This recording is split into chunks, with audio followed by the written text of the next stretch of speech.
Pradeep sir, current जिस तरीके से बाजार टूट रहा है, आपका रिएक्शन? जी बिल्कुल जी, देखिए मैं बाई करूंगा लेकिन नीचे आने पे। हम्म। अभी मैं कंफर्टेबल हूं नहीं करेंट जोन से बाई करना, क्योंकि नीचे का एक गैप बाकी है।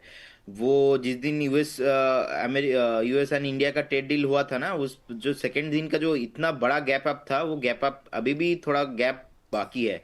तो थोड़ा स्टैगर मैनर पे बाई करने का सलाह रहेगा, लेकिन इंटरडे में अभी कोई विपुल जी मेरा पॉजिटिव व्यू है नहीं।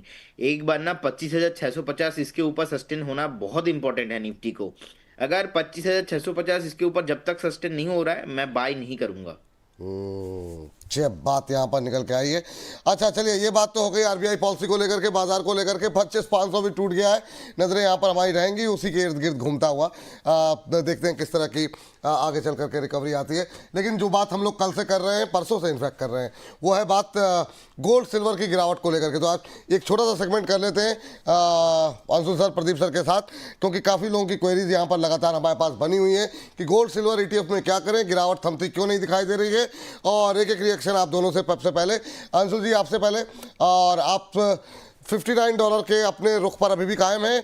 जिस तरीके से बाजार गिर रहा है, जब आपने परसों, शायद परसों ही आपने जब ऐलान किया था, उसके बाद से लगातार प्रेशर बढ़ता हुआ दिखाई दे रहा है। अभी क्या करना चाहिए, और क्या ये इसी गिरावट में 59 तक जाता हुआ दिखाई दे रहा है, या बीच में कुछ बाउंस बैक आएगा? तो देखिए, एक ट्रेडर और एक एनालिस्ट में यही अंतर होता है। ट्रेडर के पास अगर मगर नहीं होता है कि ऐसा हुआ तो वैसा, वैसा हुआ तो ऐसा। ट्रेडर के पास एक क्लियर व्यू होता है कि मेरा व्यू बेरिश है तो मैं सेल ऑन रैलीज देखूंगा, मेरा व्यू बुलिश है तो मैं बाई ऑन डिप्स देखूंगा, भले फिर मेरा स्टॉप लॉस कटे। व्यू जो डोमिनेंट व्यू है मैं उसके साथ रहूंगा, क्योंकि स्टॉप लॉस छोटा छोटा कटेगा और एक ट्रेड आपके 5-6 स्टॉप लॉस को एक ही बार में निकाल देगा। मेरा व्यू अभी भी वही है जो कल था। $59 तक हम आ रहे हैं, 63-90 तक, ऑलमोस्ट 63-90 का लो बन चुका है। अब $4-5, अब यहां से फिर व्यू भले 59 का हो, अब रिस्क रिवॉर्ड क्या है? क्या यहाँ मैं पे शॉर्ट करूंगा? अभी मैं नहीं करूंगा, क्योंकि रिस्क रिवॉर्ड मेरा मैच नहीं करेगा। मैं फिर वही 2 दिन के लिए वेट करूंगा, जैसे मैंने ट्यूसडे वेट किया था। आपका मंडे और ट्यूसडे, वेडनेसडे जाके ट्रेड बना था, सॉरी, ट्यूसडे वेडनेसडे वेट किया था, वेडनेसडे दोपहर को जाके ट्रेड बना, थर्सडे को लंबी प्रॉफिट मिली। अब है फ्राइडे। वैसे भी अगर पूरा वीक वोलेटाइल रहता है तो फ्राइडे शांत जाता है, ये कमोडिटीज में आप ट्रेंड देख लीजिएगा। ओवरऑल अगर पूरा वीक शांत रहा है तो फ्राइडे बड़ा ट्रेड मिलता है, और अगर पूरे वीक में अच्छे ट्रेड मिले, फ्राइडे शांत जाता है। तो फिर मैं उसी के साथ जाऊंगा जो इतिहास के साथ होता है, कि हमेशा इतिहास रिपीट होता है। फ्राइडे ट्रेड नहीं मिलने वाला, मंडे भी शायद आपको ट्रेड नहीं मिलेगा, ट्यूसडे जाके आपको वापस से ट्रेड मिलेगा। और आपको अगर माल बेचना है, आपको $78 तक का वेट करना चाहिए। अभी हम $72.6 पे खड़े हैं। $78 तक की अपसाइड पुल बैक में बन सकती है। तो जैसे पहले 88 से $92 सेलिंग रेंज था, अभी फिलहाल के लिए 78, 78.50 के आसपास सेलिंग बनेगी। उस जोन में आते ही से जैसे ही बेरिश एविडेंस मिले, माल बेच देना चाहिए। नीचे वापस से पहला टारगेट यही 63-90 का जो लो बना है ये बनेगा, और शायद इस बार उसको हम स्लाइस थ्रू करते हुए 59 आ जाएंगे।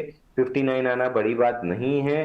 बड़ी बात ये है, जो उम्मीदें आप पाल के बैठे हैं कि ये वी शेप रिकवरी आ जाएगी, नया ऑल टाइम हाई बन जाएगा, मैं ये नहीं बोल रहा हूँ नहीं हो सकता, बट उसकी प्रोबेबिलिटी लेस देन 1% है। 99% सिल्वर जो हमेशा करता आया है वही करेगा, कि एक लंबी टॉप बनाने के बाद फटाफट से गिरता है 8-10 हफ्ते में, उसके बाद 3 से 4 साल साइडवेज रहता है। तो बहुत उम्मीदें जो आप पाल के बैठेंगी, वर्टिकल वी शेप रिकवरी आ जाएगी। ये उम्मीदें मैंने आपकी रेलवे, डिफेंस, पीएसयू सब में तोड़ी है, सिल्वर में भी तोड़ रहा हूँ। हम्म। और कितना तोड़ेंगे सर? जब तक तोड़ेंगे नहीं तब तक छोड़ेंगे नहीं। चलिए प्रदीप सर, आपकी बात, आपकी राय, सहमत हैं आप, या आपके विचार दूसरे हैं सर सिल्वर को लेकर के अभी?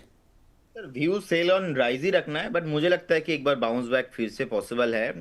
जैसे कि 70 के आसपास अगर हम देखेंगे इंटरनेशनल मार्केट पे सपोर्ट ले रहा है, हो सकता है कि एक बार आपको फिर से 80, 85, 89 तक आ जाए, लेकिन व्यू ऊपर में आपको शॉर्ट ही करना है।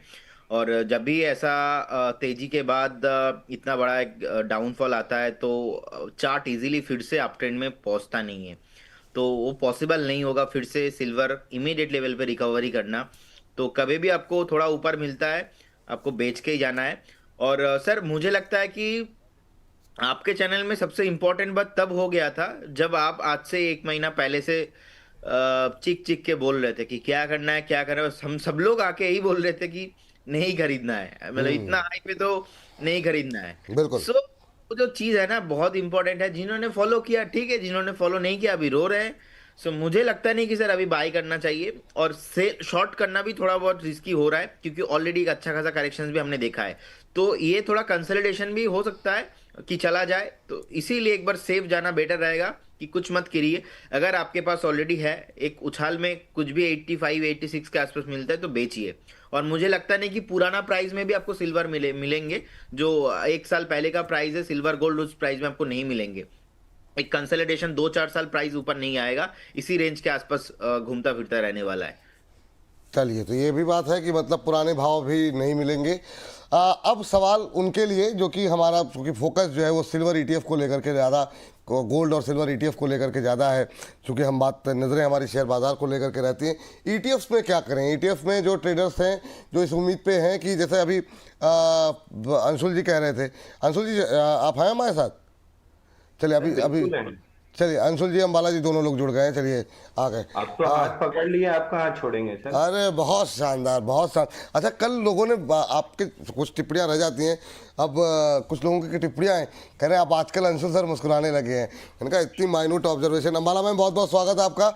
अंबाला मैम तो पूरा मतलब ऐसा माहौल रखती हैं कि मतलब बाजार के मूड को मतलब पूरी तरीके से रिप्रेजेंट करने की उनकी जो है हमेशा कोशिश जो है वो रहती है। और कल मैम जो हम लोगों ने सेगमेंट अपलोड किया था उसमें मतलब 150 से ऊपर कमेंट थे और उसमें 99% तो खाली आपको बर्थडे विश कर रहे थे। तो एक बार फिर से हमारी तरफ से बिलेटेड हैप्पी बर्थडे, है ना। तो बहुत उम्मीद करते हैं काफ़ी अच्छा जन्मदिवस मनाया होगा कल आपने। आपको बताना चाहिए था कि बर्थडे है, तो हम लोग कल विश कर लिए होते। अरे वो अब बिल्कुल belated happy प्रोग्राम जब birthday। खत्म होने वाला था तब इन्होंने जिक्र किया सर। और नहीं तो अगर प्रोग्राम खत्म होने के बाद पता चला था तो आज प्रोग्राम के शुरुआत में कम से कम एक केक कटना तो बनता था। हाँ, ये बात तो चूक हो गई मुझसे, मैं क्षमा चाहूँगा। और अंबाला मैम मतलब पार्टी वार्टी कब मिल रही है हम लोगों को? प्रदीप जी कुछ कह रहे हैं लेकिन उनकी आवाज़ नहीं पहुंच पा रही है। वो बोलते बड़ा अच्छा है लेकिन जी जी प्रदीप सर आप ही बोल लीजिए। अभी सुनाई दे रहा है सर? हाँ हाँ, आवाज़ आ रही है, अच्छी आ रही है जी। मैं वही बोल रहा था कि हमें तो पता ही नहीं है कि मैम का बर्थडे है, तो सेलिब्रेशन तो बनता है और पार्टी भी मैम के तरफ से। आई थिंक जब हम सब लोग मिलके फिर से दिल्ली आएंगे मैम, डेफिनेटली एक पार्टी भी चाहिए हमें। ठीक है, ऐसे तो बर्थडे विश करेंगे और पार्टी नहीं मिलेगा, नहीं चाहिए ऐसा पार्टी। हमें ऐसा विशेष हमें नहीं करना चाहिए। पार्टी बिल्कुल चाहिए और एक पार्टी पेंडिंग है। और और ये पार्टी दिल्ली में ही रखी जाए क्योंकि कोई मैम अरे नागपुर में है। ये पार्टी का ज्ञान कौन दे रहा है? 2 तारीख को जिसका बर्थडे था उसकी पार्टी तो अभी तक मिली नहीं है। यार उनको छोड़ दीजिए, वो बहुत चीज़ों में जो है ना, अब मैं टिप्पणी नहीं करूं तो ज़्यादा बेहतर है। हाँ हाँ, आप ही लोग खेल लीजिए इस पर।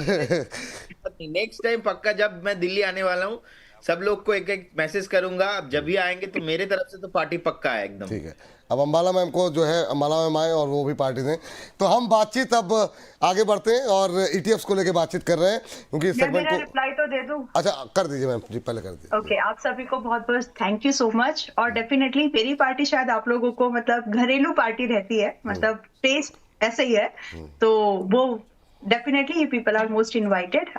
जब भी मिलेंगे एक अच्छा सा get together definitely will make. धन्यवाद धन्यवाद, बहुत बहुत धन्यवाद। तो फिर मतलब कोई मतलब मैम कह रही हम लोग की मेरी पार्टी घरेलू रहती है, तो हम लोग कौन सा मतलब जो है जंगल में पार्टी करने के लिए कह रहे हैं? हम लोग भी कह रहे हैं भाई किसी। मतलब है वो मतलब आई एम मतलब ठीक है मैम, भावनाओं को समझ गए हम, है ना? हाँ। हाँ बस बस मैम, मतलब ऐसा नहीं है। हाँ चलिए, तो अब आते हैं उसी विषय पर, ईटीएफ को लेकर के। ईटीएफ में क्या करें, खासतौर से जो लोग इस बात का, जैसे अंशुल जी भी कह रहे थे कि एक बाउंस बैक की उम्मीद है, 78 तक जा सकता है। सर अभी क्या करें? जो ईटीएफ वाले हैं ये डेली बेसिस पे इसलिए पूछ रहे हैं, हर बार नए दर्शक होते हैं, तो क्या वो लोग जो पहले से जिनके ईटीएफ चल रहे हैं, खासतौर से ट्रेडर्स के लिए, इन्वेस्टर के लिए नहीं, हर बार हम इसको क्लैरिफाई करते हैं, उनको अभी चांदी से एग्जिट कर लेना चाहिए या अभी बने रहना चाहिए? अंशुल जी।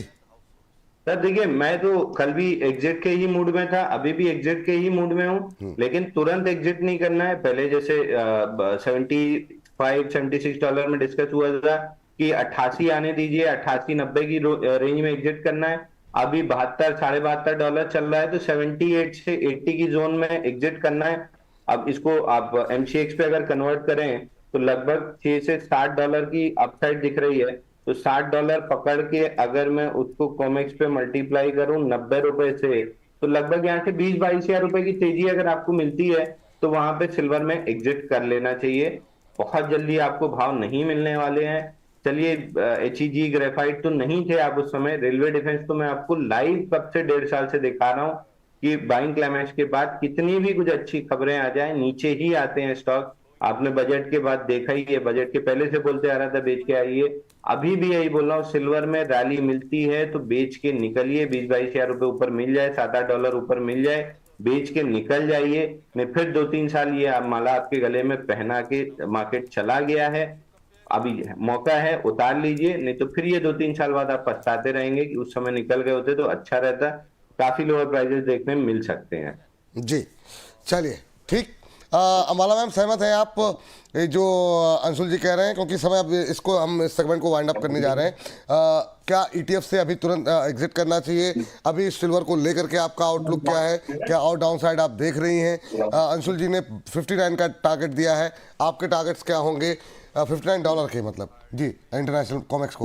जी जी क्या आपका आप इनसे सहमत हैं या आपके व्यू दूसरे हैं? जी मैं सिल्वर को MCX पर 1,85,000 के आसपास देखती हूँ। यहाँ से ही इसके बाद अगर आपको एवरेज करना है, बाउंस पे निकलना है, तो आप ये ध्यान में रखें कि 2.35 पे चल रहा है, कल 2.50 था और 1.85 आएगा, मतलब it is very very likely. Are you prepared for this? Investor हो तो देखो क्या करना है आपको, लेकिन ट्रेडर्स ध्यान से समझ लें कि 185 के और की पूरी तैयारी लग रही है। तो अगर आपको शॉर्ट टर्म का व्यू है तो आप निकल जाओ या फिर अपनी पोजीशंस को हेज करो अगर ओवर एक्सपोज्ड है तो। अदरवाइज यहां से 185 के आसपास से बाउंस बैक एक्सपेक्टेशन है, बट अभी के प्राइस से मुझे एक्सपेक्टेशन नहीं है। वो 1,85,000 के बाद में एक बार आपको मौका मिलेगा, उस बाउंस में निकलने की कोशिश करिएगा। अभी निकलेंगे तो फिर रही बात कि वो कहां तक जा सकता है, तो दोबारा वो बाउंस बैक आपको 2.65 से लेकर के 2.85 तक मैक्स जाएगा, उसके बाद फिर से वही डिक्लाइन। तो फिलहाल के लिए देख लीजिए, मतलब डिपेंड करता है कि पोजीशन साइजिंग आपकी और एक्सपोजर कितना है। आप ETF में भी हो तो भी MCX का बेस अगर प्राइस स्पॉट पकड़ लो तो 1,85,000 के आसपास की जर्नी लग रही है और अभी लगभग 55,000 50,000 दूर है। तो अभी एग्जिट कर लें, फिर दूरी बना लें, मतलब, या फिर क्या करें? जिन्होंने ट्रेडिंग के लिए लिया है 2-3 महीने के लिए कर लो, मतलब क्योंकि दिख ही रहा है वो आना ही है 185 पर। कल भी वही बात था, क्योंकि 20-22% है अभी भी। आप मैनेज कर पाएंगे नहीं कर पाएंगे आपकी पोजीशन साइजिंग के ऊपर मैटर करता है, but it is very likely 2.35 पर आज चांदी है, 185 के आसपास की इसकी जर्नी है। That has to be touch, वो टच होगी, उसके बाद इसमें काफी टाइम लगेगा, लेकिन इसके बाद ही कुछ होगा, उससे पहले नहीं। बाउंस बैक अगर आप 4-5% को देके 20% का डिक्लाइन लेके बैठने को तैयार हो, so it's not a wise decision that you are trying to make. तो कोशिश करिए फिलहाल निकल जाओ, 185 पर आएगा एक बार। ठीक। सर एग्जिट कर लें? प्रदीप सर आपका व्यू?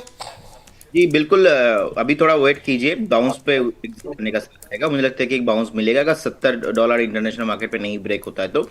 सो अगर ब्रेक नहीं होता है तो एक बार आपको उछाल मिलेगा, उस उछाल में एग्जिट करने का प्लान ढूंढिए। फ्रेश बाय तो नहीं करना है क्योंकि रिस्क रिवॉर्ड रेशियो फेवरेबल बिल्कुल नहीं है, और ऑलरेडी अंशुल जी ने और मैम ने ऑलरेडी एक्सप्लेन कर दिया है सर। ठीक, इस सेगमेंट को हम यही करेंगे समाप्त, और इसको हम कोशिश करेंगे जितनी जल्दी हो सके आपके लिए उपलब्ध कराने की।